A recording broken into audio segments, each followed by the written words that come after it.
इस करके सिद्धू तो भी कैप्टन अमरिंदर लड़ाई हार चुके ने सियासी नैतिकता ते अज भी नवजोत सिंह सिद्धू की जित है। पंजाब च कोई व्यक्ति नवजोत सिंह सिद्धू नूं इस करके नहीं झुठला सकता कि नवजोत सिंह सिद्धू ने कोई कंप्रोमाइज़ किया। वो जिहड़ियां गल्लां ते खड़ा है 18 सूत्री गल्लां ते खड़ा है कि कैप्टन अमरिंदर नूं लैके बड़ी खलबली मची हुई सी भी कैप्टन अमरिंदर किते विधायक ना तोड़ देन, सरकार ना तोड़ देन, अजिही संभावना नहीं है। ये नवजोत सिंह सिद्धू ने पहले ही कहता सी कि कैप्टन अमरिंदर उस स्थिति च नहीं है कि विधायक कैप्टन अमरिंदर दे नाल चले जाण ते सरकार तोड़ देण। एक पासे तां पंजाब दी सरकार दावा करदी है कि असीं किसानां दे नाल खड़े हां, किसान अंदोलन च बीजेपी दा लगातार विरोध किया जांदा है। दूजे पासे साडे सूबे दी सरकार ही किसान समस्यावां नूं लै के गंभीरता नहीं दिखाउंदी। इसे करके पोस्टर फटदे ने और बड़ा जरूरी है कि किसानां दे सूबाई मसले ने जिहड़े पंजाब नाल संबंधित मसले ने चरणजीत चन्नी नूं वो पहल दे आधार दे उत्ते हल करने चाहिए ने। अगर चरणजीत चन्नी ने पंजाब दे विच अपनी सियासत नूं अगे वधाउणा है। ਵੱਖ-ਵੱਖ प्रोटेस्ट करने वालियां जथेबंदियां भी समझ गईयां भी साडे कोले महीना सवा महीना ही रह गया, क्योंकि जदों चोण जाबता लग जांदा ना जी फिर सरकारां कह दिंदियां ने चोण जाबता लग गया जी हुण कुछ नहीं हो सकता। सो इस करके बहुत वड्डी गल है। अरविंद केजरीवाल तो असीं ये उम्मीद नहीं करते बिल्कुल भी कि दिल्ली च अरविंद केजरीवाल की सरकार होवे ते पंजाब दीयां बसां इंदिरा गांधी हवाई अड्डे ते ना जा सकन ते प्राइवेट बसां जाण पंजाब दीयां। देखो पंजाब दीयां सरकारी बसां नहीं जा रहीआं, प्राइवेट जा रही ने। किड्डी वड्डी बदकिस्मती है मौर्य साहब।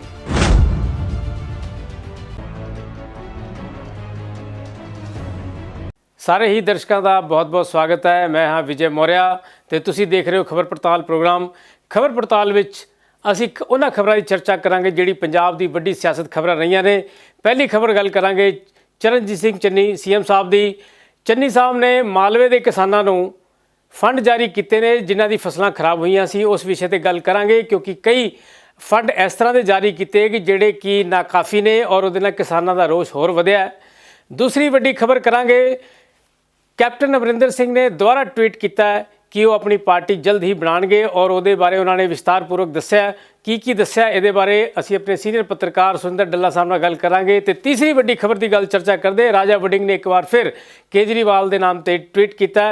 उन्होंने केजरीवाल तो समा मंगिया कि उन्होंने एक मीटिंग च बुला के गलबात करना चाहते हैं क्योंकि पंजाब की जिहड़ी सरकारी बसां ने उन्होंने दिल्ली एयरपोर्ट के विच हजे भी एंट्री नहीं मिली। इन्हां सारे मामलों ते असीं गल करांगे सीनियर पत्रकार सुरिंदर डल्ला जी नाल। डल्ला साहब तुहाडा पहला प्रोग्राम दे विच बहुत बहुत स्वागत है। बहुत बहुत धन्यवाद मौर्य साहब, तुहाडा भी और दुनिया भर के पंजाबियों का ही बहुत बहुत धन्यवाद। डल्ला साहब तीन सवाल ने। चन्नी साहब ने किसानों को मुआवजा जारी कर दिता है। बिजली समझौतिਆਂ बारे गल करांगे।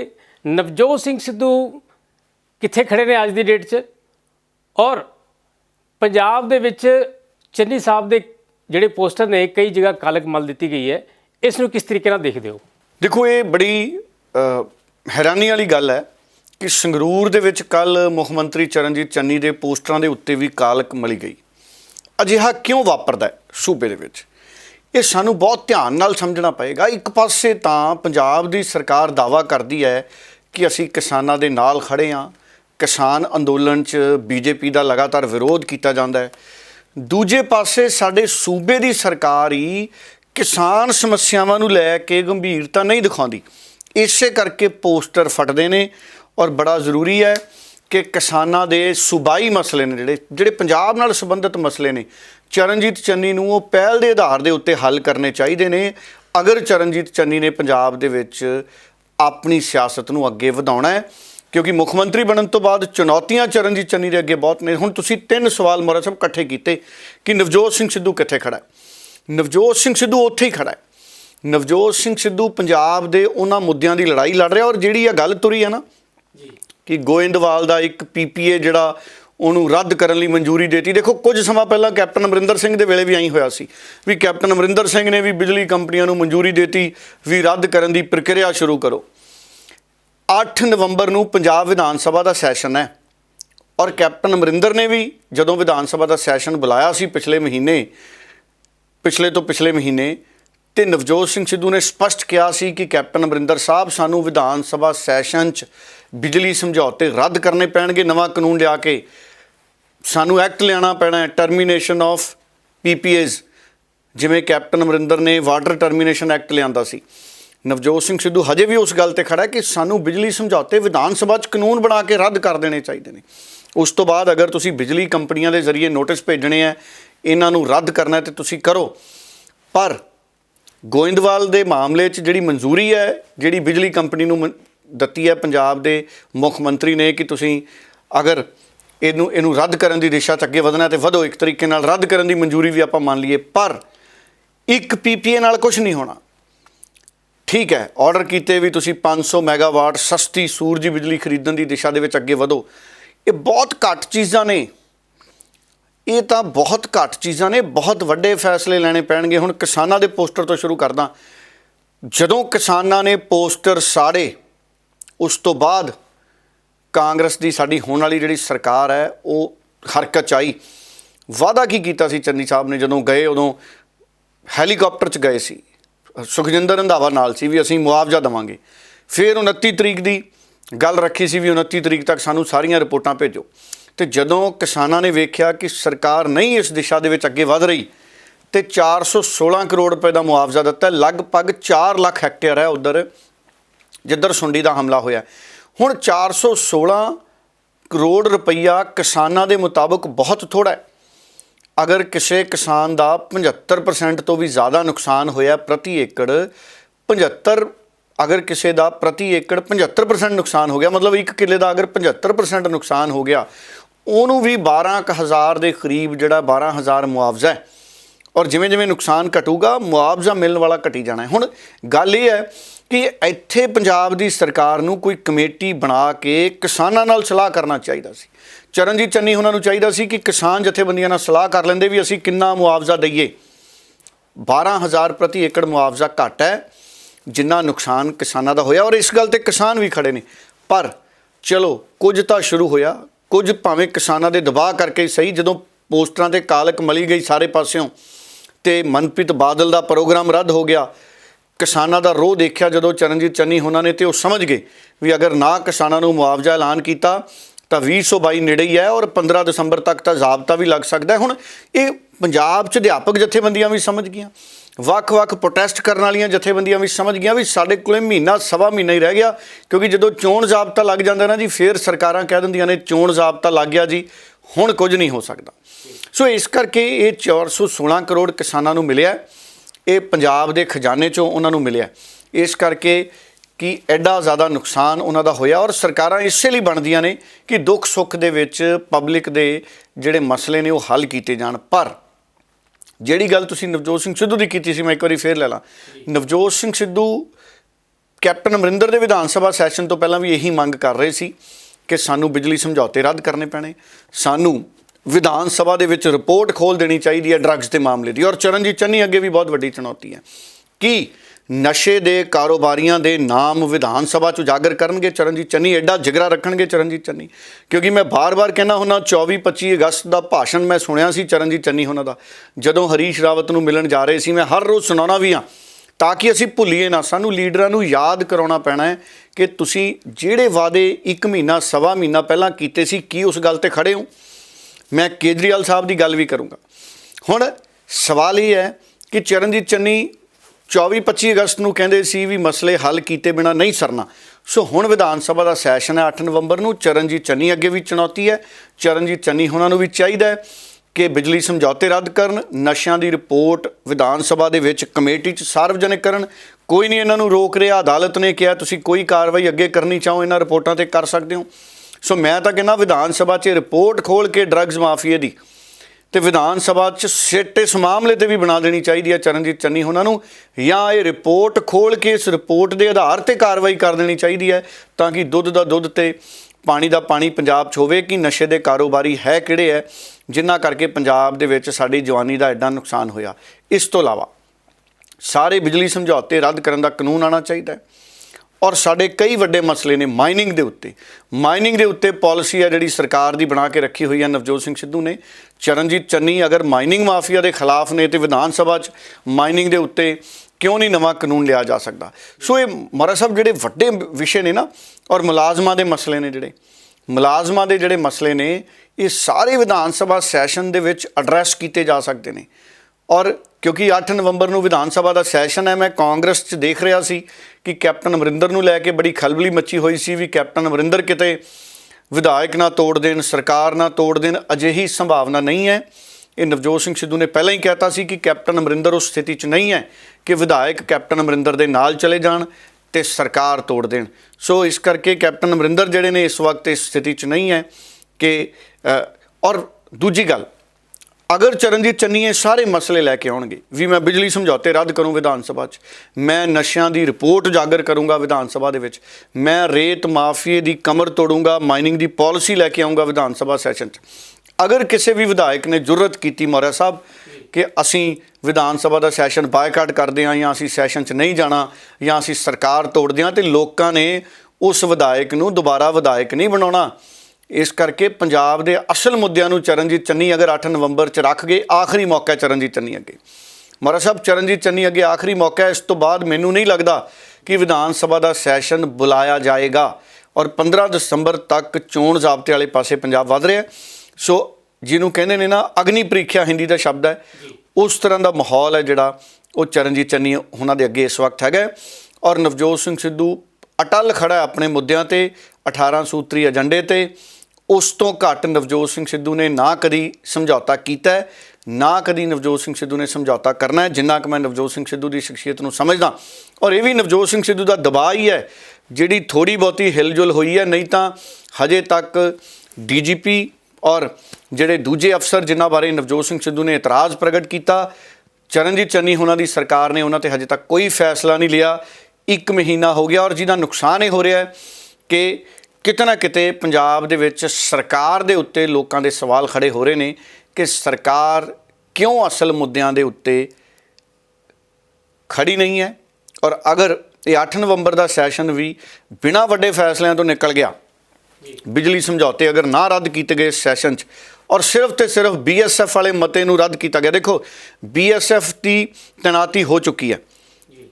ਅਗਰ ਤਾਂ ਸਿਰਫ ਤੇ ਸਿਰਫ BSF ਦੇ ਆਲੇ ਦੁਆਲੇ ਇਸ ਸੈਸ਼ਨ ਨੂੰ ਕੇਂਦਰਿਤ ਕੀਤਾ ਗਿਆ, ਉਹ ਠੀਕ ਹੈ। ਉਹ ਤਾਂ ਪਹਿਲਾਂ ਆਲ ਪਾਰਟੀ ਮੀਟਿੰਗ 'ਚ ਵੀ ਸਾਰਿਆਂ ਨੇ ਵਿਰੋਧ ਕੀਤਾ। ਉਹ ਤਾਂ ਨਵਜੋਤ ਸਿੰਘ ਸਿੱਧੂ ਨੇ ਕਿਹਾ ਸੀ ਆਓ ਆਪਾਂ ਸੱਤਿਆਗ੍ਰਹਿ ਕਰੀਏ, ਮੈਂ ਬਹਿਣਾ ਨਾਲ ਤੁਹਾਡੇ ਸਾਰਿਆਂ ਦੇ, ਇਕੱਠੇ ਹੋ ਕੇ ਕਰੋ ਫੈਸਲਾ, ਮੈਂ ਤੁਹਾਡੇ ਨਾਲ ਹਾਂ। ਆਲ ਪਾਰਟੀ ਮੀਟਿੰਗ ਤੋਂ ਬਾਅਦ ਸਿਰਫ ਫੈਸਲਾ ਵਿਧਾਨ ਸਭਾ ਸੈਸ਼ਨ ਬੁਲਾਉਣ ਦਾ ਹੋਇਆ। ਅਗਰ ਇਕੱਲਾ BSF ਦੀ ਵਧੀ ਹੱਦ ਦਾ ਮਤਾ ਉੱਥੇ ਤੁਸੀਂ ਪਾ ਕੇ ਰੱਦ ਕਰਨਾ ਤੇ ਉਹਦੇ ਨਾਲ ਕੁਝ ਨਹੀਂ ਨਿਕਲਣਾ, ਠੀਕ ਹੈ, ਆਪਣਾ ਰੋਸ ਦਰਜ ਕਰਾ ਦਿਓਗੇ ਕੇਂਦਰ ਅੱਗੇ, ਪਰ ਵੱਡੇ ਫੈਸਲੇ ਲੈਣੇ ਪੈਣਗੇ। ਔਰ ਮੈਂ ਦੇਖ ਰਿਹਾ ਸੀ ਇੱਕ ਵੀਡੀਓ ਬੜੀ ਵਾਇਰਲ ਹੋਈ ਹੈ, ਚਰਨਜੀਤ ਚੰਨੀ ਉਹਨਾਂ ਨੇ ਰਾਜੇਵਾਲ ਉਹਨਾਂ ਨੂੰ ਫੋਨ ਕੀਤਾ ਹੈ ਕਿ ਤੁਸੀਂ ਜੋ ਕਹੋਗੇ ਅਸੀਂ ਵਿਧਾਨ ਸਭਾ ਸੈਸ਼ਨ 'ਚ ਉਹ ਕਰ ਦਾਂਗੇ। ਦੇਖੋ ਮੁੱਢੋਂ ਰੱਦ ਕਰ ਦੇਣੇ ਚਾਹੀਦੇ ਨੇ 3 ਖੇਤੀ ਕਾਨੂੰਨ ਪੰਜਾਬ 'ਚ, ਪਰ ਇਕੱਲੇ ਪੰਜਾਬ 'ਚ ਰੱਦ ਕਰਨ ਨਾਲ ਕੋਈ ਮਸਲਾ ਹੱਲ ਨਹੀਂ ਹੋਣਾ। ਚੰਨੀ ਸਾਹਿਬ, ਹੁਣ ਤੁਸੀਂ ਰਾਜੇਵਾਲ ਉਹਨਾਂ ਨੂੰ ਪੁੱਛ ਰਹੇ ਹੋ ਕਿ ਤੁਸੀਂ ਜਿਵੇਂ ਕਹੋਗੇ ਅਸੀਂ ਉਵੇਂ ਰੱਦ ਕਰ ਦਿਆਂਗੇ, ਇਹਦਾ ਮਤਲਬ ਹੈ ਸਰਕਾਰ ਕੋਲੇ ਕੋਈ ਯੋਜਨਾ ਨਹੀਂ ਹੈ। ਦੂਸਰਾ, ਰਾਜੇਵਾਲ ਇੱਕ ਜਥੇਬੰਦੀ ਦੇ ਪ੍ਰਧਾਨ ਨੇ, ਉੱਥੇ ਕਿੰਨੀਆਂ ਜਥੇਬੰਦੀਆਂ ਨੇ। ਸੋ ਚਰਨਜੀਤ ਚੰਨੀ ਉਹਨਾਂ ਨੂੰ ਚਾਹੀਦਾ ਹੈ ਕਿ ਸਾਰੀਆਂ ਕਿਸਾਨਾਂ ਦੀ ਆਲ ਪਾਰਟੀ ਮੀਟਿੰਗ ਸੱਦਣ, ਜਿੰਨੀਆਂ ਕਿਸਾਨ ਜਥੇਬੰਦੀਆਂ ਨੇ ਉਹਨਾਂ ਦੀ ਆਲ ਪਾਰਟੀ ਮੀਟਿੰਗ ਬੁਲਾਓ, ਉਹਨਾਂ ਦੀਆਂ ਮੰਗਾਂ ਕੀ ਨੇ ਉਸ ਆਲ ਪਾਰਟੀ ਮੀਟਿੰਗ ਦੇ ਵਿੱਚ ਸੁਣ ਕੇ ਫਿਰ 3 ਖੇਤੀ ਕਾਨੂੰਨ ਰੱਦ ਕਰਨ ਦੇ ਨਾਲ ਨਾਲ ਕਿਸਾਨਾਂ ਦੇ ਹੋਰ ਮਸਲੇ ਨੇ ਜਿਹੜੇ ਉਹ ਵੀ ਐਡਰੈਸ ਕਰੋ। ਸੋ ਇਕੱਲੇ ਟੈਲੀਫੋਨ ਦੇ ਉੱਤੇ ਜਿਵੇਂ ਕੈਪਟਨ ਅਮਰਿੰਦਰ ਕਰਦੇ ਸੀ ਕਿ ਅਗਰ ਕਿਸੇ ਨੂੰ ਮੁਬਾਰਕਬਾਦ ਦੇਣੀ ਹੈ ਤੇ ਟੈਲੀਫੋਨ ਤੇ ਦੇ ਦਿਓ, ਤੇ ਕੋਈ ਖਾਸ ਗੱਲ ਕਰਨੀ ਹੈ ਤੇ ਟੈਲੀਫੋਨ ਤੇ ਦੇ ਦਿਓ, ਤੇ ਸਪੀਕਰ ਫੋਨ ਲਾ ਦਿਓ ਤੇ ਵੀਡੀਓ ਰਿਕਾਰਡਿੰਗ ਕਰਾ ਲਓ। ਤਾਂ ਉਸੇ ਤਰ੍ਹਾਂ ਕੈਪਟਨ ਅਮਰਿੰਦਰ ਦੀ ਤਰਜ਼ ਤੇ ਅਗਰ ਚੰਨੀ ਸਾਹਿਬ ਚੱਲੋਗੇ ਤੇ ਸਵਾਲ ਖੜੇ ਰਹਿਣਗੇ, ਬਰਕਰਾਰ ਰਹਿਣਗੇ, ਕਿਉਂਕਿ ਚੁਣੌਤੀਪੂਰਵਕ ਹੈ ਤੁਹਾਡੇ ਲਈ ਮੁੱਖ ਮੰਤਰੀ ਦੀ ਕੁਰਸੀ। ਸੋ ਤੁਸੀਂ ਬੜੇ ਸਾਦੇ ਮੁੱਖ ਮੰਤਰੀ ਹੋ, ਪਰ ਤੁਹਾਨੂੰ ਵੱਡਾ ਫੈਸਲਾ ਲੈਣਾ ਪੈਣਾ। ਤੁਸੀਂ ਕਿਸਾਨ ਜਥੇਬੰਦੀਆਂ ਦੀ ਆਲ ਪਾਰਟੀ ਮੀਟਿੰਗ ਸੱਦੋ। ਇਕੱਲੇ ਬਲਬੀਰ ਸਿੰਘ ਰਾਜੇਵਾਲ ਦੇ ਕਹਿਣ ਦੇ ਨਾਲ ਕੋਈ ਫਰਕ ਨਹੀਂ ਪੈਣਾ। ਸਾਰੀਆਂ ਜਥੇਬੰਦੀਆਂ ਇੱਕਮਿਕ ਨੇ, ਇਕੱਠੀਆਂ ਨੇ। ਇਸ ਕਰਕੇ ਸਾਰਿਆਂ ਨਾਲ ਗੱਲ ਕਰੋ, 42 ਜਥੇਬੰਦੀਆਂ ਨਾਲ ਆਲ ਪਾਰਟੀ ਮੀਟਿੰਗ ਕਰੋ ਜਾਂ ਉਹਨਾਂ ਕੋਲੇ ਜਾਓ ਸਮਾਂ ਲੈ ਕੇ, ਫਿਰ ਤੁਸੀਂ ਸਲਾਹ ਮਸ਼ਵਰੇ ਨਾਲ ਅੱਗੇ ਵਧੋ ਤੇ ਗੱਲ ਜ਼ਿਆਦਾ ਠੀਕ ਰਹੇਗੀ। ਜੀ, ਸੋ 8 ਤਰੀਕ ਦੇ ਜਿਹੜੇ ਹੋਣ ਵਾਲੇ ਵਿਧਾਨ ਸਭਾ ਸੈਸ਼ਨ ਤੇ ਬੜੀ ਲੋਕਾਂ ਦੀ ਨਜ਼ਰਾਂ ਰਹਿਣਗੀਆਂ ਕਿ ਕੀ ਫੈਸਲਾ ਆਉਂਦਾ। ਗੱਲ ਕਰਾਂਗੇ ਅੱਗੇ ਕੈਪਟਨ ਸਾਹਿਬ ਦੀ। ਕੈਪਟਨ ਅਮਰਿੰਦਰ ਸਿੰਘ ਹੁੱਲਾ ਵੱਲੋਂ ਇੱਕ ਟਵੀਟ ਜਾਰੀ ਕੀਤਾ ਗਿਆ ਜਿਹਦੇ 'ਚ ਉਹਨਾਂ ਨੇ ਕਿਹਾ ਕਿ ਮੈਂ ਪਾਰਟੀ ਬਣਾ ਰਿਹਾ ਔਰ ਉਹਦੇ 'ਚ ਕਈ ਐਸੇ ਫੇਸਿਸ ਰਹਿਣਗੇ ਜਿਹੜੇ ਕਿ ਪਾਰਟੀ ਨੂੰ ਅੱਗੇ ਲੈ ਕੇ ਜਾਣਗੇ। ਔਰ ਉਹਨਾਂ ਨੇ ਇਹ ਵੀ ਗੱਲ ਕਹੀ ਹੈ ਕਿ ਉਸ ਦਾ ਜਿਹੜਾ ਚੋਣ ਚਿੰਨ੍ਹ ਹੈ ਉਹ ਵੀ ਜਾਰੀ ਕਰਾਂਗੇ। ਤੇ ਇਹਦੇ ਬਾਰੇ ਸਾਰੀ ਗੱਲ ਕਰਦੇ ਹਾਂ। ਡੱਲਾ ਸਾਹਿਬ, ਕੈਪਟਨ ਸਾਹਿਬ ਜਿਹੜੀ ਪਾਰਟੀ ਬਣਾਉਣ ਜਾ ਰਹੇ, ਇਹਦੇ ਬਾਰੇ ਤੁਹਾਡਾ ਕੀ ਕਹਿਣਾ, ਕਿਸ ਨਜ਼ਰੀਏ ਨਾਲ ਦੇਖ ਰਹੇ ਹੋ? ਦੇਖੋ ਉਹ ਤਾਂ ਟਵੀਟ ਕਰ ਰਹੇ ਨੇ ਕੈਪਟਨ ਅਮਰਿੰਦਰ ਹੀ। ਆ ਚਰਚਾਵਾਂ ਚੱਲ ਰਹੀਆਂ ਸੀ 2 ਦਿਨ ਦੀਆਂ ਕਿ ਅਮਿਤ ਸ਼ਾਹ ਜੀ ਮਿਲੇ ਨਹੀਂ ਕੈਪਟਨ ਅਮਰਿੰਦਰ ਸਿੰਘ ਨੂੰ। ਦੇਖੋ ਜੋਤੀਰਾਦਿੱਤਿਆ ਸਿੰਧੀਆ ਸੀ ਮੱਧ ਪ੍ਰਦੇਸ਼ 'ਚ, ਉਹ ਸਰਕਾਰ ਤੋੜ ਗਿਆ ਕਾਂਗਰਸ ਦੀ, ਕਿੰਨੇ ਐਮਐਲਏ ਉਹਦੇ ਨਾਲ ਚਲੇ ਗਏ। ਹੁਣ ਉਹ ਆਪ ਜੋਤੀਰਾਦਿੱਤਿਆ ਸਿੰਧੀਆ ਮੰਤਰੀ ਹੈ। ਹੁਣ ਕਾਂਗਰਸ ਨੂੰ ਕਿਤੇ ਨਾ ਕਿਤੇ ਅੰਦਰ ਖਾਤੇ ਇਹ ਡਰ ਹੈ ਕਿ 8 ਨਵੰਬਰ ਨੂੰ ਵਿਧਾਨ ਸਭਾ ਦਾ ਸੈਸ਼ਨ ਹੈ, ਚੰਨੀ ਨੂੰ ਬੁਲਾ, ਪ੍ਰਭਾਰੀ ਸਾਹਿਬ ਨੂੰ ਬੁਲਾ, ਪੰਜਾਬ ਦੇ ਹਰੀਸ਼ ਚੌਧਰੀ ਉਹਨਾਂ ਨੂੰ ਬੁਲਾ, ਹੋਰ ਲੀਡਰਾਂ ਨੂੰ ਬੁਲਾ, ਜਿਹੜੇ ਮੰਤਰੀ ਦੇ ਅਹੁਦੇ ਤੋਂ ਮੰਤਰੀ ਹਟਾਏ ਸੀ ਉਹਨਾਂ ਨੂੰ ਬੁਲਾ, ਹਾਈ ਕਮਾਂਡ ਪੁੱਛ ਰਹੀ ਹੈ। ਕਿਉਂਕਿ ਉਹਨਾਂ ਨੂੰ ਇਹ ਲੱਗਦਾ ਵੀ ਕਿਤੇ ਕੈਪਟਨ ਅਮਰਿੰਦਰ ਸਿੰਘ ਵਿਧਾਇਕ ਜਾਂ ਮੰਤਰੀ ਨਾ ਤੋੜ ਦੇਣ, ਜਦ ਕਿ ਸਥਿਤੀਆਂ ਇਸ ਤੋਂ ਉਲਟ ਨੇ। ਮੈਨੂੰ ਨਹੀਂ ਲੱਗਦਾ ਕਿ ਕੈਪਟਨ ਅਮਰਿੰਦਰ ਦੇ ਨਾਲ ਪੰਜਾਬ ਦੇ ਕੁਝ ਮੰਤਰੀ ਜਾਂ ਵਿਧਾਇਕ ਜਾ ਸਕਦੇ ਨੇ, ਕਿਉਂਕਿ ਉਹਨਾਂ ਨੂੰ ਪਤਾ ਹੈ ਕਿ ਅਗਰ ਕੈਪਟਨ ਅਮਰਿੰਦਰ ਬੀਜੇਪੀ ਨਾਲ ਵੀ ਜਾਂਦੇ ਨੇ ਤੇ ਉਸ ਸਥਿਤੀ 'ਚ ਨਹੀਂ ਨੇ ਕਿ ਅਸੀਂ ਦੁਬਾਰਾ ਐਮਐਲਏ ਬਣੀਏ। ਔਰ ਜਿਹੜੇ ਵਿਧਾਇਕ ਨੇ ਉਹਨਾਂ ਲਈ ਸਭ ਤੋਂ ਪਹਿਲਾਂ ਆਪਣੀ ਵਿਧਾਇਕੀ ਪਿਆਰੀ ਹੈ, ਫਿਰ ਕੈਪਟਨ ਅਮਰਿੰਦਰ ਤੇ ਫਿਰ ਬੀਜੇਪੀ।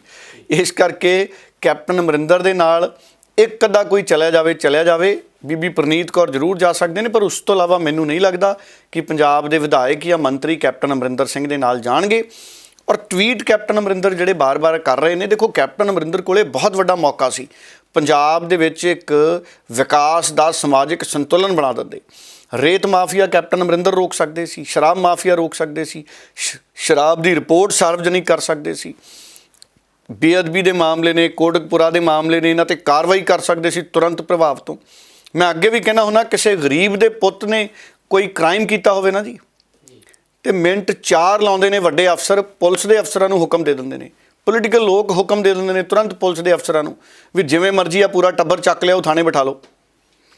ਤੇ ਜਿੱਥੇ ਗੱਲ ਆ ਜਾਂਦੀ ਵੱਡੇ ਵੱਡੇ ਲੀਡਰਾਂ ਦੀ, ਤੇ ਉੱਥੇ ਸੁਸਤੀ ਪਾ ਦਿੰਦੇ ਸਾਡਾ ਪੋਲੀਟੀਕਲ ਸਿਸਟਮ। ਹੁਣ ਅਗਰ ਕੈਪਟਨ ਅਮਰਿੰਦਰ 'ਚ ਜ਼ਰੂਰਤ ਹੁੰਦੀ ਤੇ ਕੈਪਟਨ ਅਮਰਿੰਦਰ ਵੱਡੇ ਮਸਲੇ ਹੱਲ ਕਰ ਜਾਂਦੇ ਆਪਣੇ 4.5 ਸਾਲ 'ਚ। ਫਿਰ ਆਹ ਸਥਿਤੀ ਨਹੀਂ ਸੀ ਕੈਪਟਨ ਅਮਰਿੰਦਰ ਨੂੰ ਦੇਖਣੀ ਪੈਣੀ ਵੀ ਮੈਂ ਟਵੀਟ ਕਰਕੇ ਦੱਸ ਰਿਹਾ ਵੀ ਮੈਂ ਆਪਣੀ ਪਾਰਟੀ ਵੀ ਬਣਾਊਂਗਾ ਤੇ ਚੋਣ ਚਿੰਨ੍ਹ ਵੀ ਤੁਹਾਡੇ ਨਾਲ ਸਾਂਝਾ ਕਰਾਂਗੇ। ਇਹ ਤਾਂ ਰੂਟੀਨ ਹੈ, ਜਿਹਨੇ ਵੀ ਇਲੈਕਸ਼ਨ ਲੜਨੀ ਹੈ ਉਹਨਾਂ ਨੂੰ ਤਾਂ ਇਲੈਕਸ਼ਨ ਕਮਿਸ਼ਨ ਨੇ ਸਿੰਬਲ ਦੇਣਾ ਹੀ ਹੈ। ਭਾਵੇਂ ਕੋਈ ਆਜ਼ਾਦ ਖੜਾ ਹੋਵੇ ਉਹਨੂੰ ਵੀ ਦੇ ਦਿੰਦੇ ਨੇ, ਜੱਗ ਦੇ ਦਿੰਦੇ ਨੇ, ਬਾਲਟੀ ਦੇ ਦਿੰਦੇ ਨੇ। ਮਨਪ੍ਰੀਤ ਬਾਦਲ ਨੂੰ ਸਿੰਬਲ ਮਿਲ ਗਿਆ ਸੀ ਪਤੰਗ, ਸਾਰੀਆਂ ਥਾਵਾਂ ਤੋਂ, ਕਈ ਥਾਵਾਂ ਤੋਂ ਉਹਨਾਂ ਨੇ ਚੋਣ ਲੜੀ ਸੀ, ਪਤੰਗ ਸੀ, ਉਹ ਕੱਟ ਗਿਆ ਪਤੰਗ, ਜਿੱਤਿਆ ਨਹੀਂ ਮਨਪ੍ਰੀਤ ਬਾਦਲ ਉਦੋਂ। ਸੋ ਇਸ ਕਰਕੇ ਮੌਰਿਆ ਸਾਹਿਬ ਕੈਪਟਨ ਅਮਰਿੰਦਰ ਦੇ ਟਵੀਟ ਇਸ ਕਰਕੇ ਨੇ ਵੀ ਮੈਂ ਦੇਖੋ ਕੈਪਟਨ ਅਮਰਿੰਦਰ ਤਾਂ ਇੱਕ ਲਾਈਨ ਲੈ ਗਏ। ਉਹਨਾਂ ਨੇ ਹਾਲਾਂਕਿ ਸੋਨੀਆ ਗਾਂਧੀ ਦਾ ਵੀ ਧੰਨਵਾਦ ਕੀਤਾ ਵੀ ਤੁਸੀਂ ਬਹੁਤ ਯਤਨ ਕੀਤੇ, ਪਰ ਕੈਪਟਨ ਅਮਰਿੰਦਰ ਸਿੰਘ ਖੁਦ ਅਸਤੀਫਾ ਦੇ ਕੇ ਗਏ ਨੇ। ਇਹ ਗੱਲ ਅਸੀਂ ਨਾ ਭੁੱਲੀਏ। ਕੈਪਟਨ ਅਮਰਿੰਦਰ ਨੂੰ ਅਸਤੀਫਾ ਨਹੀਂ ਦੇਣਾ ਚਾਹੀਦਾ ਸੀ, ਕਿਸੇ ਨੇ ਅਸਤੀਫਾ ਨਹੀਂ ਸੀ ਮੰਗਿਆ। ਕੈਪਟਨ ਅਮਰਿੰਦਰ 18 ਸੂਤਰੀ ਏਜੰਡਾ ਲਾਗੂ ਕਰਦੇ। ਅਗਰ 18 ਸੂਤਰੀ ਏਜੰਡਾ ਕੈਪਟਨ ਅਮਰਿੰਦਰ ਲਾਗੂ ਕਰਦੇ ਤਾਂ ਉਹ ਨਵਜੋਤ ਸਿੰਘ ਸਿੱਧੂ ਨੂੰ ਮੁਕਾਬਲੇ ਲਈ ਚੈਲੰਜ ਕਰਦੇ ਵੀ ਨਵਜੋਤ ਸਿੰਘ ਸਿੱਧੂ ਦੇਖ ਮੈਂ 18 ਸੂਤਰੀ ਏਜੰਡਾ ਲਾਗੂ ਕਰਤਾ। ਸੋ ਇਸ ਕਰਕੇ ਸਿੱਧੂ ਤੋਂ ਵੀ ਕੈਪਟਨ ਅਮਰਿੰਦਰ ਲੜਾਈ ਹਾਰ ਚੁੱਕੇ ਨੇ ਸਿਆਸੀ ਨੈਤਿਕਤਾ ਤੇ। ਅੱਜ ਵੀ ਨਵਜੋਤ ਸਿੰਘ ਸਿੱਧੂ ਦੀ ਜਿੱਤ ਹੈ। ਪੰਜਾਬ 'ਚ ਕੋਈ ਵਿਅਕਤੀ ਨਵਜੋਤ ਸਿੰਘ ਸਿੱਧੂ ਨੂੰ ਇਸ ਕਰਕੇ ਨਹੀਂ ਝੁਠਲਾ ਸਕਦਾ ਕਿ ਨਵਜੋਤ ਸਿੰਘ ਸਿੱਧੂ ਨੇ ਕੋਈ ਕੰਪਰੋਮਾਈਜ਼ ਕੀਤਾ। ਉਹ ਜਿਹੜੀਆਂ ਗੱਲਾਂ ਤੇ ਖੜਾ 18 ਸੂਤਰੀ ਗੱਲਾਂ ਤੇ ਖੜਾ ਹੈ ਔਰ ਹੁਣ ਵੀ ਉਹਦਾ ਸਟੈਂਡ ਕਾਇਮ ਹੈ। ਔਰ ਪੰਜਾਬ ਦੇ ਲੋਕ ਇਸ ਗੱਲ ਨੂੰ ਸਮਝਦੇ ਨੇ। ਪਰਖ ਦੂਸਰੇ ਲੀਡਰਾਂ ਦੀ ਹੋ ਰਹੀ ਹੈ। ਦੇਖੋ ਚਿੰਤਾ ਦੂਸਰੇ ਲੀਡਰਾਂ ਨੂੰ ਹੋ ਗਈ ਵੀ 2 ਮਹੀਨੇ ਰਹਿ ਗਏ ਜੀ, 1.5 ਮਹੀਨੇ ਬਾਅਦ ਚੋਣ ਜ਼ਾਬਤਾ ਲੱਗ ਜਾਣਾ ਜੀ, ਮੀਟਿੰਗਾਂ ਕਰ ਲਓ ਜੀ, ਕਿੱਥੋਂ ਚੋਣ ਲੜਨੀ ਜੀ, ਕਿਵੇਂ ਲੜਨੀ ਜੀ, ਕਿਹਨੂੰ ਟੀਮ 'ਚ ਬਣਾਉਣਾ ਜੀ। ਨਵਜੋਤ ਸਿੰਘ ਸਿੱਧੂ ਮੌਰਿਆ ਸਾਹਿਬ ਉਹ ਵਿਅਕਤੀ ਹੈ ਜਿੱਦਾਂ ਦੇ ਉਹ ਮੁੱਦਿਆਂ ਤੇ ਖੜਾ ਹੈ, ਉਹ ਚੋਣਾਂ ਤੋਂ ਹਫ਼ਤਾ ਪਹਿਲਾਂ ਵੀ ਪੰਜਾਬ ਦਾ ਗੇੜਾ ਮਾਰ ਲੇ ਤੇ ਉਹਦੀ ਪੱਕੀ ਲਹਿਰ ਹੈ, ਕਿਉਂਕਿ ਸੱਚ ਦੀ ਲਹਿਰ ਬਹੁਤ ਵੱਡੀ ਹੁੰਦੀ ਹੈ। ਔਰ ਪੰਜਾਬੀ ਸੱਚੇ ਨੇ। ਦੇਖੋ ਅਥਾਹ ਦੁਨੀਆ ਪੰਜਾਬ 'ਚ ਬੈਠੀ ਹੈ। 7 ਦਿਨ ਬਹੁਤ ਨੇ ਪੰਜਾਬ 'ਚ ਚੋਣ ਪ੍ਰਚਾਰ ਲਈ ਨਵਜੋਤ ਸਿੰਘ ਸਿੱਧੂ ਨੂੰ, ਜਿੱਥੋਂ ਤੱਕ ਮੇਰੀ ਸਮਝ ਹੈ, ਕਿਉਂਕਿ ਲੋਕ ਸੱਚ ਨਾਲ ਖੜਦੇ ਨੇ। ਪੰਜਾਬੀ ਤਾਂ ਹਮੇਸ਼ਾ ਸੱਚ ਦੇ ਪਹਿਰੇਦਾਰ ਨੇ। ਪੰਜਾਬੀਆਂ ਤੋਂ ਵੱਡਾ ਦੇਸ਼ ਦੇ ਲਈ ਰਾਖਾ ਤੇ ਸੱਚਾ ਕੌਣ ਹੈ, ਤੁਸੀਂ ਮੈਨੂੰ ਦੱਸੋ। ਸੋ ਇਸ ਕਰਕੇ ਕੈਪਟਨ ਅਮਰਿੰਦਰ ਨੂੰ ਇਹ ਜਿਹੜੀ ਬਾਰ-ਬਾਰ ਟਵੀਟ ਕਰਦੇ ਨੇ, ਕੈਪਟਨ ਅਮਰਿੰਦਰ ਨੂੰ ਇਹ ਦੱਸਣਾ ਪੈ ਰਿਹਾ ਕਿ ਮੈਂ ਪੋਲੀਟੀਕਲ ਪਾਰਟੀ ਬਣਾਊਂਗਾ ਤੇ ਮੈਂ ਸਾਰੇ ਪਾਸੇ ਲੜੂੰਗਾ, ਜਿੱਥੋਂ ਤੱਕ ਮੇਰੀ ਸੋਚ ਹੈ। ਡੱਲਾ ਸਾਹਿਬ ਇੱਕ ਸਵਾਲ ਜ਼ਰੂਰ ਇੱਥੇ ਪੁੱਛਣਾ ਪਏਗਾ ਕਿ ਕੈਪਟਨ ਅਮਰਿੰਦਰ ਸਿੰਘ ਬਹੁਤ ਵੱਡੇ ਸਿਆਸੀ ਨੇ, ਨੇਤਾ ਨੇ, ਔਰ ਅਗਰ ਖੁਦਾ ਨਾ ਖਾਸਤਾ ਕਾਂਗਰਸ ਪਾਰਟੀ ਦੇ ਕਿਸੇ ਐਮਐਲਏ ਦੀ ਟੁੱਟ ਹੋ ਜਾਂਦੀ ਹੈ ਤਾਂ ਉਹਦੀ ਜ਼ਿੰਮੇਵਾਰੀ ਚੰਨੀ ਸਾਹਿਬ ਦੀ ਹੋਏਗੀ ਜਾਂ ਸਿੱਧੂ ਸਾਹਿਬ ਦੀ ਹੋਏਗੀ? ਨਹੀਂ, ਉਹ ਜ਼ਿੰਮੇਵਾਰੀ ਕਿਸੇ ਦੀ ਨਹੀਂ। ਜੇ ਟੁੱਟ ਹੋ ਜੂਗੀ, ਦੇਖੋ ਐਮਐਲਏ ਹੈ ਚਰਨਜੀਤ ਚੰਨੀ, ਅਗਰ ਇਹ ਮਸਲੇ ਲੈ ਕੇ ਆਉਂਦੇ ਨੇ ਕਿ ਮੈਂ ਡਰੱਗਸ ਤੇ ਰਿਪੋਰਟ ਖੋਲੂੰਗਾ ਵਿਧਾਨ ਸਭਾ 'ਚ, ਅਗਰ ਚਰਨਜੀਤ ਚੰਨੀ ਕਹਿੰਦੇ ਨੇ ਮੈਂ ਕਾਨੂੰਨ ਲੈ ਕੇ ਆਊਂਗਾ ਔਰ ਅਸੀਂ ਕਾਨੂੰਨ ਬਣਾ ਕੇ ਟਰਮੀਨੇਸ਼ਨ ਕਰਾਂਗੇ ਬਿਜਲੀ ਸਮਝੌਤਿਆਂ ਦੀ, ਅਗਰ ਚਰਨਜੀਤ ਚੰਨੀ ਕਹਿੰਦੇ ਨੇ ਮੈਂ ਮਾਫੀਆ ਦੇ ਖਿਲਾਫ ਹਾਂ ਤੇ 8 ਨਵੰਬਰ ਦੇ ਵਿਧਾਨ ਸਭਾ ਸੈਸ਼ਨ ਦੇ ਵਿੱਚ ਮੈਂ ਰਿਪੋਰਟ ਲੈ ਕੇ ਆਊਂਗਾ ਤੇ ਨਵੀਂ ਮਾਈਨਿੰਗ ਪਾਲਿਸੀ ਲੈ ਕੇ ਆਊਂਗਾ। ਦੇਖੋ ਅਗਰ ਤਾਂ ਇੱਦਾਂ ਦੇ ਮੁੱਦੇ ਲੈ ਕੇ ਆਉਂਦੇ ਨੇ ਚਰਨਜੀਤ ਚੰਨੀ, ਫਿਰ ਜਿਹੜੇ ਵੀ ਵਿਧਾਇਕ ਨੇ ਬਾਈਕਾਟ ਕੀਤਾ ਜਾਂ ਸਰਕਾਰ ਤੋੜਨ ਦੀ ਕੋਸ਼ਿਸ਼ ਕੀਤੀ, ਲੋਕਾਂ ਨੇ ਦੁਬਾਰਾ ਉਹਨੂੰ ਐਮਐਲਏ ਨਹੀਂ ਬਣਾਉਣਾ। ਮੋਰੇ ਸਾਹਿਬ, ਪੰਜਾਬ ਦੀ ਜਾਨ ਨਿਕਲੀ ਪਈ ਆ, ਪੰਜਾਬ ਦੀ 2.5 ਪੌਣੇ 3 ਲੱਖ ਕਰੋੜ ਅਸੀਂ ਕਰਜ਼ਾਈ ਬੈਠੇ ਹਾਂ ਪੰਜਾਬੀ ਆ। ਤੁਸੀਂ ਦੇਖੋ ਦੁਨੀਆ ਭਰ ਦੇ ਪੰਜਾਬੀ ਕਿੱਡੇ ਚਿੰਤਤ ਨੇ। ਅੱਜ ਸਾਡਾ ਰਾਤ ਨੂੰ 2:30 ਵਜੇ ਪ੍ਰੋਗਰਾਮ ਰਿਕਾਰਡ ਹੁੰਦਾ ਹੈ, ਚਿੰਤਾ ਦੇਖੋ ਪੰਜਾਬੀਆਂ ਦੀ ਕਿੱਡੀ ਹੈ। ਉਹ ਅੱਧੀ ਰਾਤ ਨੂੰ ਬਹਿ ਕੇ ਕੈਨੇਡਾ ਅਮਰੀਕਾ 'ਚ ਇੰਡੀਆ ਦੇ ਪ੍ਰੋਗਰਾਮ ਸੁਣਦੇ ਨੇ ਔਰ ਆਪਣੀ ਰਾਏ ਦਿੰਦੇ ਨੇ ਔਰ ਦੂਜਿਆਂ ਨੂੰ ਅਵੇਅਰ ਕਰਦੇ ਨੇ। ਉਹਦੇ ਪਿੱਛੇ ਕਾਰਨ ਇਹ ਹੈ ਨਾ ਵੀ ਪੰਜਾਬ ਦੇਖੋ ਕਿੱਥੇ ਪਹੁੰਚ ਗਿਆ। ਬਿਲਕੁਲ ਠੀਕ ਹੈ ਡੱਲਾ ਸਾਹਿਬ ਤੁਹਾਡੀ ਗੱਲ। ਡੱਲਾ ਸਾਹਿਬ, ਗੱਲ ਕਰਾਂਗੇ ਆਮ ਆਦਮੀ ਪਾਰਟੀ ਦੀ ਤੇ ਰਾਜਾ ਵੜਿੰਗ ਦੀ। ਰਾਜਾ ਵੜਿੰਗ ਹੋਰਾਂ ਨੇ ਇੱਕ ਵਾਰ ਫਿਰ ਟਵੀਟ ਕਰਕੇ ਅਰਵਿੰਦ ਕੇਜਰੀਵਾਲ ਤੋਂ ਮਿਲਣ ਦਾ ਸਮਾਂ ਮੰਗਿਆ। ਇਹ ਸਮਾਂ ਇਸ ਲਈ ਮੰਗਿਆ ਕਿਉਂਕਿ ਪੰਜਾਬ ਦੀ ਜਿਹੜੀ ਸਰਕਾਰੀ ਬੱਸਾਂ ਸੀ ਉਹਨਾਂ ਨੂੰ ਦਿੱਲੀ ਏਅਰਪੋਰਟ ਵਿੱਚ ਐਂਟਰ ਨਹੀਂ ਦਿੱਤਾ ਜਾ ਰਿਹਾ ਔਰ ਪ੍ਰਾਈਵੇਟ ਬੱਸਾਂ ਜਾ ਰਹੀਆਂ। ਤਾਂ ਇਸ ਮਸਲੇ ਤੇ ਡੱਲਾ ਸਾਹਿਬ ਕਿਸ ਤਰ੍ਹਾਂ ਦੇਖਦੇ ਹੋ ਕਿ ਆਖਿਰਕਾਰ ਕੇਜਰੀਵਾਲ ਸਾਹਿਬ ਜਿਹੜੇ ਨੇ ਉਹ ਆਪਣੇ ਟਰਾਂਸਪੋਰਟ ਮੰਤਰੀ ਰਾਜਾ ਵੜਿੰਗ ਦੀ ਗੱਲ ਕਿਉਂ ਨਹੀਂ ਸੁਣ ਰਹੇ, ਕਿਉਂ ਨਹੀਂ ਟਾਈਮ ਦੇ ਰਹੇ ਉਹਨਾਂ ਨੂੰ?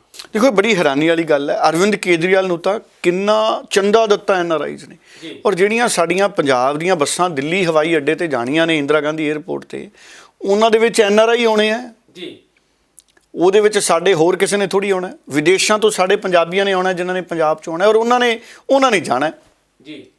ਮੈਂ ਬੜਾ ਹੈਰਾਨ ਹਾਂ। ਔਰ ਰਾਜਾ ਵੜਿੰਗ ਨੇ ਕਿਹਾ ਕਿ 23 ਦਿਨ ਹੋ ਗਏ ਨੇ, ਕੇਜਰੀਵਾਲ ਸਾਹਿਬ ਟਵੀਟ ਕੀਤਾ ਰਾਜਾ ਵੜਿੰਗ ਨੇ। ਰਾਜਾ ਵੜਿੰਗ ਕਹਿੰਦੇ 23 ਦਿਨ ਹੋ ਗਏ ਕੇਜਰੀਵਾਲ ਸਾਹਿਬ, ਮੈਂ ਤੁਹਾਨੂੰ ਮੀਟਿੰਗ ਦਾ ਸਮਾਂ ਮੰਗ ਰਿਹਾ। ਔਰ ਪੰਜਾਬ 'ਚ 2 ਦਿਨ ਲਾ ਗਏ ਨੇ ਜੀ। ਅਰਵਿੰਦ ਕੇਜਰੀਵਾਲ, ਬੜਾ ਚੰਗਾ ਲੱਗਿਆ, ਅਰਵਿੰਦ ਕੇਜਰੀਵਾਲ ਨੇ ਕਈ ਗੱਲਾਂ ਚੰਗੀਆਂ ਕੀਤੀਆਂ। ਅਰਵਿੰਦ ਕੇਜਰੀਵਾਲ ਸਾਹਿਬ, ਰਾਜਾ ਵੜਿੰਗ ਉਹਨਾਂ ਨੂੰ ਸਮਾਂ ਦਿਓ।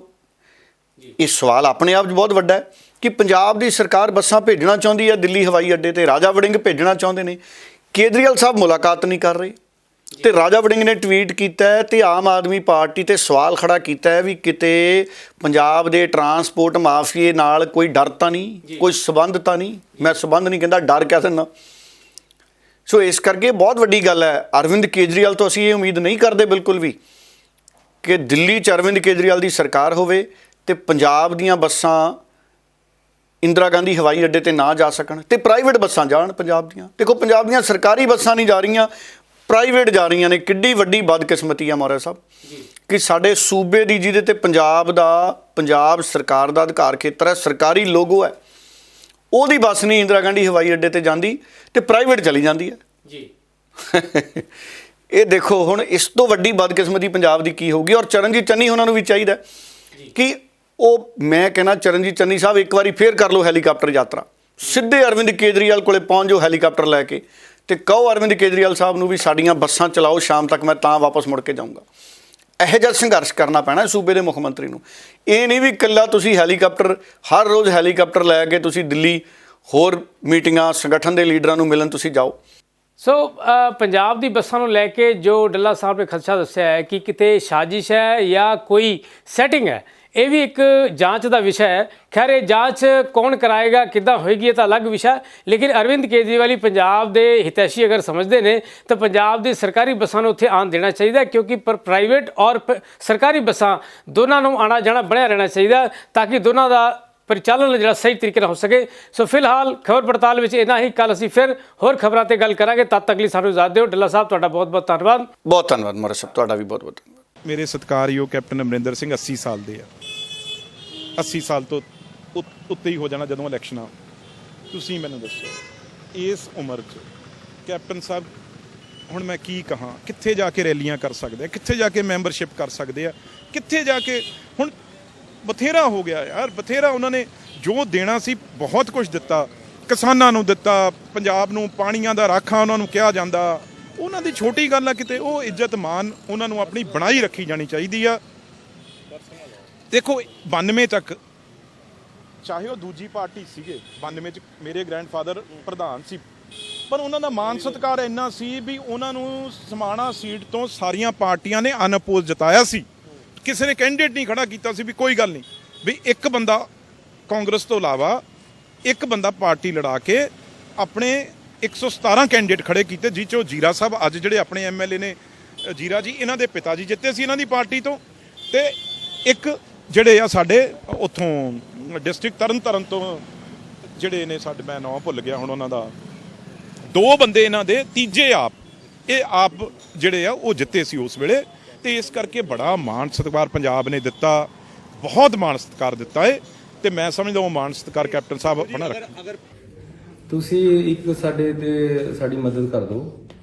ਕਿਸਾਨ ਜਥੇਬੰਦੀਆਂ ਦੇ ਤੁਸੀਂ ਲੀਡਰ ਹੋ, ਇੱਕ ਸੰਯੁਕਤ ਮੋਰਚੇ ਵੱਲੋਂ ਸਾਨੂੰ ਗਾਈਡਲਾਈਨ ਦੇ ਦਿਓ ਕਿ ਜੀ ਆਹ ਤੁਸੀਂ ਪਾਸ ਕਰਨਾ ਹੈ, ਅਸੀਂ ਉਹੀ ਪਾਸ ਕਰ ਦਾਂਗੇ, ਤਾਂ ਕਿ ਕਿਸੇ ਤਰ੍ਹਾਂ ਵੀ ਕਿਸਾਨਾਂ ਦੇ ਵਿੱਚ ਇਹ ਨਾ ਰਹੇ ਆਹ ਨੁਕਤਾ ਨਹੀਂ ਉੱਪਰ ਆਇਆ, ਆਹ ਬਿੰਦੀ ਨਹੀਂ ਉੱਪਰ ਆਈ, ਜੋ ਤੁਸੀਂ ਲਿਖ ਕੇ ਦਿਓਗੇ ਉਹ ਪਾਸ ਕਰ ਦਾਂਗੇ। ਸੈਸ਼ਨ ਅਜੇ ਟਾਈਮ ਹੈਗਾ 8 ਤਰੀਕ ਹੈ, ਤੁਸੀਂ 8 ਤਰੀਕ ਤੱਕ ਮੈਨੂੰ ਨੁਕਤੇ ਬਿੰਦੀ ਵੀ ਅਸੀਂ ਹਿਲਾਣੇ ਨਹੀਂ। ਜੋ ਕਿਸਾਨ ਜਥੇਬੰਦੀਆਂ ਸਾਨੂੰ ਲਿਖ ਕੇ ਭੇਜ ਦੇਣਗੀਆਂ ਕਿ ਜੀ ਆਹ ਤੁਸੀਂ ਪਾਸ ਕਰੋ, ਉਹੀ ਅਸੀਂ ਵਿਧਾਨ ਸਭਾ ਦੇ ਵਿੱਚ ਬਿਲਕੁਲ ਮੂਲ ਤੇ ਰੱਦ ਕਰ ਦਾਂਗੇ। ਮੈਂ ਪਹਿਲਾਂ ਵੀ ਕਿਹਾ ਸੀ ਕਿ ਇਹਨਾਂ ਨੂੰ ਮੂਲ ਤੇ ਰੱਦ ਕਰ ਦਿਓ। ਉਦੋਂ ਅਫਸਰਾਂ ਨੇ ਡਰਾ ਡਰੂ ਲਏ ਕਿ ਜੀ ਇਹ ਹੋ ਸਕਦਾ ਜੀ ਸਾਡੀ ਸਰਕਾਰ ਤੋੜ ਦੇਣ। ਮੈਨੂੰ ਤਾਂ ਕੋਈ ਬਹੁਤਾ ਫਿਕਰ ਹੈ ਨਹੀਂ ਸਰਕਾਰ ਟੁੱਟਣ ਦਾ। ਤੁਸੀਂ ਜੋ ਤੁਸੀਂ ਕਹੋਗੇ ਕਿਸਾਨ ਜਥੇਬੰਦੀਆਂ, ਮੈਂ ਤੁਹਾਡੇ ਨਾਲ ਸਾਡੀ ਸਰਕਾਰ ਤਾਂ ਪੂਰੀ ਖੜੇਗੀ। ਹੁਣ ਵੀ ਅਸੀਂ ਬੜੀ ਹੁਣ ਕਰਦੇ ਨੇ, ਫਿਕਰ ਨਾ ਕਰੋ। ਤੁਸੀਂ ਸਾਨੂੰ ਲਿਖ ਕੇ ਭੇਜੋ, ਜੋ ਲਿਖ ਕੇ ਭੇਜੋਗੇ ਉਹੀ ਪਾਸ ਹੋਏਗਾ। ਜਥੇਬੰਦੀਆਂ ਦੇ ਹਰ ਤਰੀਕੇ ਦੇ ਨਾਲ ਹੈ ਅਸੀਂ। ਤੇ ਉਹਨਾਂ ਨੇ ਆਪ ਵੀ ਮੰਨਿਆ ਕਿ ਮੇਰੀ ਤਾਂ ਬੀਜੇਪੀ ਨਾਲ ਵੀ ਗੱਲ ਨਹੀਂ ਕੋਈ ਨਹੀਂ। ਤੇ ਜੇਕਰ ਉਹ ਤੁਹਾਡੇ ਨਾਲ ਗੱਲਬਾਤ ਕਰਦੇ ਨੇ ਕਿ ਤੁਸੀਂ ਨਹੀਂ ਮੈਂ ਇਸ ਤਰ੍ਹਾਂ ਨਹੀਂ, ਪਹਿਲਾਂ ਕੈਪਟਨ ਸਾਹਿਬ ਨੂੰ ਆਪਣੀ ਜਿਹੜੀ ਪੁਰਾਣੀ ਸਲੇਟ ਹੈ, ਜੋ ਉਹਨਾਂ ਨੇ 4.5 ਸਾਲ ਚ ਕੀਤਾ, ਉਹਦੀ ਗੱਲ ਕਰਨੀ ਚਾਹੀਦੀ। ਸਭ ਤੋਂ ਪਹਿਲਾਂ ਤਾਂ ਉਹਦੀ ਮਾਫੀ ਮੰਗਣੀ ਚਾਹੀਦੀ ਸੀ। ਉਸ ਤੋਂ ਬਾਅਦ ਕੋਈ ਸੋਚਦਾ ਤਾਂ ਮੈਂ ਨਹੀਂ ਫੈਸਲਾ ਕੋਈ ਵੀ ਕਰਨਾ, ਮੇਰੀ ਪਾਰਟੀ ਨੇ ਫੈਸਲਾ ਕਰਨਾ ਜਦੋਂ ਕਿਸੇ ਨਾਲ ਕਰਨਾ। ਇਹ ਠੀਕ ਹੈ ਵੀ ਸਾਡੇ ਨਾਲ ਸਾਰੀਆਂ ਪਾਰਟੀਆਂ ਚਾਹੁੰਦੀਆਂ ਨੇ, ਤਿੰਨੇ ਪਾਰਟੀਆਂ ਨੂੰ ਛੱਡ ਕੇ ਰਵਾਇਤੀ ਪਾਰਟੀਆਂ ਨੂੰ, ਬੀਜੇਪੀ, ਬਾਦਲ ਵਿਕਾਸ ਤੇ ਕਾਂਗਰਸ, ਉਹਨਾਂ ਨੂੰ ਛੱਡ ਕੇ ਸਾਡੀਆਂ ਜਿੰਨੇ ਵੀ ਗਰੁੱਪ ਬਣੇ ਨੇ, ਪਾਰਟੀਆਂ ਬਣੀਆਂ, ਉਹ ਸਾਰੇ ਸਾਡੇ ਨਾਲ ਚਾਹੁੰਦੇ ਨੇ ਕਿ ਸਾਡੇ ਨਾਲ ਉਹਨਾਂ ਦੀ ਸਮਝੌਤਾ ਹੋਵੇ। ਪਰ ਇਹ ਵਕਤ ਹੀ ਦੱਸੇਗਾ, ਮੇਰੀ ਪਾਰਟੀ ਫੈਸਲੇ ਕਰੂ, ਕਿਉਂਕਿ ਅਜੇ ਤਾਂ 1 ਮਹੀਨਾ ਹੋਇਆ ਉਹਨਾਂ ਨੂੰ ਲਿਆ ਨੂੰ, ਹੁਣ ਵਕਤ ਦੱਸੇਗਾ। ਪਰ ਮੈਂ ਸਮਝਦਾ, ਮੈਂ ਕਿਹਾ ਮੈਂ ਤਾਰੀਫ ਵੀ ਕੀਤੀ ਹੈ ਟਰਾਂਸਪੋਰਟ ਵਾਲੇ ਦੀ ਕਿ ਉਹਨੇ 1 ਮਹੀਨੇ 'ਚ ਦਿਖਾਤਾ 200 ਬੱਸ ਫੜ ਕੇ ਬਿਨਾਂ ਪਰਮਿਟ ਤੋਂ ਚੱਲਦੀ ਬੰਦ ਕਰਤੀ। 50 ਲੱਖ ਰੁਪਈਆ ਵੱਧ ਗਿਆ ਟਰਾਂਸਪੋਰਟ ਦਾ ਹਰ ਰੋਜ਼ ਦਾ। ਇਸ ਕਰਕੇ ਕਰਨ ਨੂੰ ਕੁਝ ਨਹੀਂ ਹੈ, ਕਰਨ ਦਾ ਉਹਨੇ 1 ਮਹੀਨੇ ਕੀਤਾ। ਮੈਂ ਤਾਰੀਫ ਵੀ ਕੀਤੀ ਉਹਦੀ ਕਿ ਲਗਭਗ ਅਸੀਂ ਟੋਟਲ ਜਿਹੜਾ ਮਾਮਲਾ ਹੈਗਾ 416 ਕਰੋੜ ਰੁਪਏ ਅਸੀਂ ਦੇਣ ਜਾ ਰਹੇ ਹਾਂ, ਜਿਹੜਾ ਡੀਸੀ ਸਾਹਿਬਾਨ ਦੇ ਕਿਉਂਕਿ ਇੰਟੀਗ੍ਰੇਸ਼ਨ ਦੇ ਅਧੀਨ ਉਹਨਾਂ ਦੇ ਖਾਤਿਆਂ 'ਚ ਭੇਜਿਆ ਜਾਊਗਾ ਜਿੱਥੇ ਨੁਕਸਾਨ ਹੋਇਆ, ਔਰ 10% ਜਿਹੜਾ ਅਸੀਂ ਚੁਗਾਈ ਲਈ ਹੈ ਉਹ ਨੀਤੀ ਡੀਸੀ ਸਾਹਿਬਾਨ ਬਣਾਉਣਗੇ। ਸਾਡੇ ਮਾਨਯੋਗ ਮੁੱਖ ਮੰਤਰੀ ਸਾਹਿਬ ਨੇ ਅਹਿਮ ਫੈਸਲਾ ਲਿੱਤਾ ਹੈ ਔਰ ਪਰਸੋਂ ਹੀ ਇਹ ਨਿਰਣਾ ਲਿੱਤਾ ਗਿਆ ਸੀ, ਪਰਸੋਂ ਸ਼ਾਮ ਦੀ ਮੀਟਿੰਗ 'ਤੇ, ਕਿ ਜਿਹੜਾ ਮਾਮਲਾ ਰਿਲੀਜ਼ ਕਰਕੇ ਕਿਸਾਨਾਂ ਦੇ ਖਾਤਿਆਂ 'ਚ ਭੇਜਿਆ ਜਾਏ। ਔਰ ਤੁਹਾਨੂੰ ਜਾਣ ਕੇ ਖੁਸ਼ੀ ਵੀ ਹੋਏਗੀ ਕਿ ਇਹ ਸਭ ਤੋਂ ਵੱਡੀ ਕੰਪਨਸੇਸ਼ਨ ਹੈ। ਮੇਰੇ ਕੋਲ ਵੇਰਵਾ ਪਿਛਲੀ ਸਰਕਾਰ ਦਾ ਵੀ ਹੈਗਾ, ਜਿਹੜਾ 2015 'ਚ ਜਦ ਨਰਮੇ ਦੇ ਨੁਕਸਾਨ ਹੋਇਆ ਸੀਗਾ, ਉਦੋਂ ਤਕਰੀਬਨ ਕੰਪਨਸੇਸ਼ਨ ਜਿਹੜੀ ਦਿੱਤੀ ਗਈ ਸੀ ਜਾਂ ਮਾਮਜਾ ਜਿਹੜਾ ਦਿੱਤਾ ਗਿਆ ਸੀ ਉਹ 8000 ਰੁਪਇਆ ਪ੍ਰਤੀ ਏਕੜ ਸੀਗਾ। ਔਰ ਜਿਹਦੇ ਵਿੱਚੋਂ ਬਕਾਇਦਾ ਚਾਹੇ ਸਾਡਾ ਪੰਜਾਬ ਸਰਕਾਰ ਵੱਲੋਂ ਜਿਹੜਾ ਹਿੱਸਾ ਹੈਗਾ, ਉਦੋਂ ਸਟੇਟ ਗੌਰਮੈਂਟ ਦਾ ਜਿਹੜਾ ਹਿੱਸਾ ਸੀ 2600 ਰੁਪਇਆ ਸੀ। ਹੁਣ ਜਿਹੜਾ ਸਾਡਾ ਹਿੱਸਾ ਜਿਹੜਾ ਹੈਗਾ 5400 ਰੁਪਇਆ ਪੰਜਾਬ ਸਰਕਾਰ ਆਪਣੇ ਹਿੱਸੇ ਤੋਂ ਨਾਲ ਹੋਰ ਜੋੜ ਕੇ ਦੇ ਰਹੀ ਹੈ। ਔਰ ਮੇਰਾ ਖਿਆਲ ਜਿਹੜਾ ਐਡਾ ਵੱਡਾ ਮਾਮਲਾ ਹੈ, ਇਹ ਕਾਗਜ਼ ਮੇਰੇ ਕੋਲ ਹਨਗੇ। ਪਿਛਲੀ ਸਰਕਾਰ ਨੇ ਕਿਉਂਕਿ ਇਸ ਅੰਦੋਲਨ ਨੂੰ ਕਿਤੇ ਨਾ ਕਿਤੇ ਮਹਿਸੂਸ ਕੀਤਾ ਜਾ ਰਿਹਾ, ਪੋलिटिसाइज ਕੀਤਾ ਜਾ ਰਿਹਾ। ये यहाँ तक उनका उनके हमने नहीं बंद करे थे, सरकार ने बंद करे थे। उनके नेता दोहरी भाषा बोलते हैं। पहले कह रहे थे खोलो, अब खुलने लगे तो फिर किंतु परंतु क्यों। ये सारा देश देख रहा है। ये तो दोहरा चेहरा है उनका, जो उनकी कथनी और करनी में अंतर है, इसमें पूरे देश की निगाह है। इसलिए वो कभी रात को कुछ कहते हैं, सुबह कुछ कहते हैं, शाम को कुछ कहते हैं। जितने भी उनके बड़े नेता हैं, टकैत साहब हैं, उनका बयान बदलता रहता है। पहले कहते हमने रोका नहीं हुआ, हमने खोलो जी, अब खुल रहा है तो क्यों खुल रहा है। रात को भी मुझे पता चला कि वहाँ पर बैठे हैं जी, हम खुलने नहीं देंगे। ये दोहरा मामला है। सुप्रीम कोर्ट में मामला चल रहा है। मुझे लगता है कि सुप्रीम कोर्ट ने जब जिस दिन इस पर रोक लगाई थी, अगर ये आंदोलन किसान के लिए है, सुप्रीम कोर्ट सुप्रीम है, उसने कानून को स्टे कर दिया। 2 भाई आपस में लड़ते हैं, ज़मीन का विवाद होता है, कोर्ट स्टे लगा देती है तो कोई भी उसमें नहीं घुसता है। लड़ाई बंद हो जाती है। सुप्रीम कोर्ट ने कानून रोके थे, अगर किसान के लिए कानून था तो उसके बाद बातचीत करते, और सरकार के अंदर तो सरकार ने भी रोक लगा दी थी।